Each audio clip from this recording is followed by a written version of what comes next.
Alright guys, this is my Nintendo Gamecube development kit, also known as the Nintendo Dolphin NPDP-GDEV. This was basically made in the 1990s, early 2000s to create Nintendo Gamecube games. This is one of two systems, and is actually the more expensive later version of it. It's not the last version, but basically the original was the AMC DDH, which is the Dolphin development hardware, and it had an internal hard disk on it. It looked like a normal computer. You develop your game code on it, and you could stream the game code to a G-Box. And a G-Box looks like a GDEV, except the only thing it can do is accept streaming games via ODEM or through a cartridge slot, which is this right here. It also had this. But this unit right here, the GDEV, is basically a combination of the G-Box and the DDH, but it's just updated hardware. The DDH used the version 1 hardware, which is, basically prototype graphics chip, prototype processor, prototype boot ROM, and everything. Let's see, so I'll go over the features with you. It's a standard on-off button, of course. The NPDP cartridge slot. I've heard that it stands for Nintendo Portable Data Pack, but I'm not sure if it's speculation or not. The cartridge, the way it works is actually pretty clever. It took a standard IDE hard drive in this plastic casing and had this really complicated circuit board. Basically took the IDE cable and it converted it to Nintendo's proprietary cable, but basically you can use that to convert it basically to IDE to anything you want. It was actually, I forget the specifics about it, but I know that it was really clever the way they did it. This right here is the dip switches. Basically they only made one version that was shipped all around the world. With these dip switches you could change the region settings for this machine. You can change it to PAL, NTSC for the United States and Canada, or NTSC Japan. And you just do that through these switches. The console reset button is a soft reset, just like holding down the standard button that's on the front of the GameCube and letting go. The H reset is a hard reset, as if you just turn the power off and turn it back on. This little display right here is used when you have a cartridge in it, and basically you put a cartridge in there, and then with this you could have 3 to 4 games stored on that hard drive, and you could scroll through them because they were each stored as an image, a GCM image, and you can just go up and down, and this would tell you what game image you were on.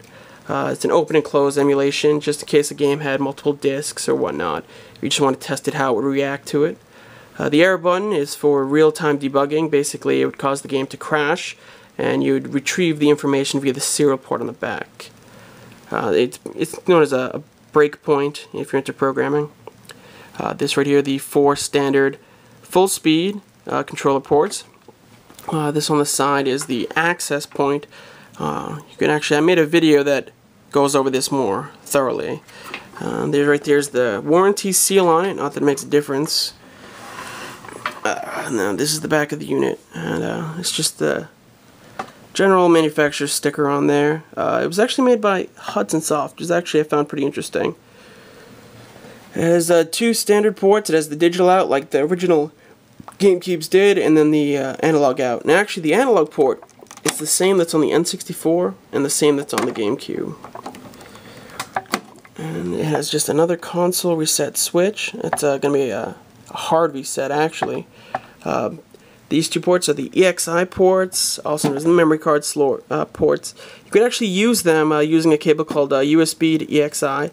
You could hook up your host computer to it and send data or receive data from this port. This port here is the serial port. It's for receiving real-time debugging information by either using the breakpoint, and it also just streams it as you're playing.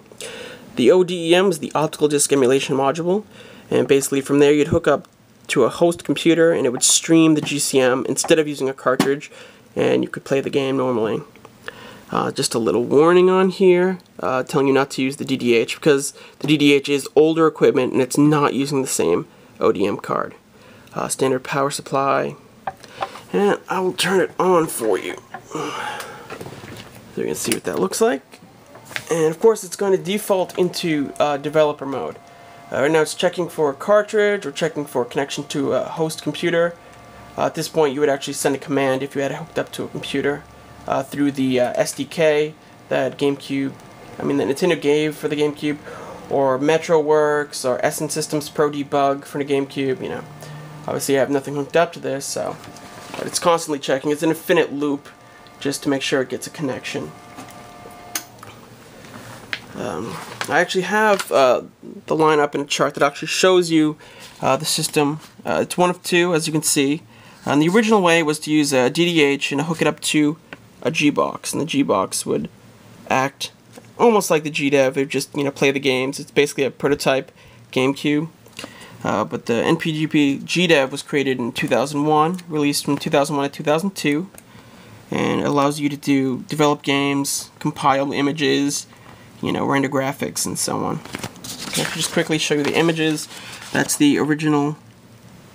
If you want to spend the time to pause and read it, you can. And then there's the G-Box, which almost looks like the GDEV. There's a few other systems. That's what the cartridge looks like. That is basically a retail GameCube with a cartridge port on it, and the display on it to change. That's how you would burn cartridges. This is a prototype system. It uses special NR discs, and that's the NR reader. My Nintendo Developer Kit actually has the original box with it, which I'll show you. This is the original box that was shipped in from Japan to Namco, actually. And I'll show you how I know. Covered up the serial number, obviously. This system was shipped out on August 27, 2002, which is actually at the very end when they, the last shipments of the GDEV that went out. This one went to Namco, and this Namco seal is actually from the department that sends these out and receives them back. Alright, well, that's it. That's the GDEV. If you have any questions, just leave a comment, and I'll get back to you. Thanks for watching.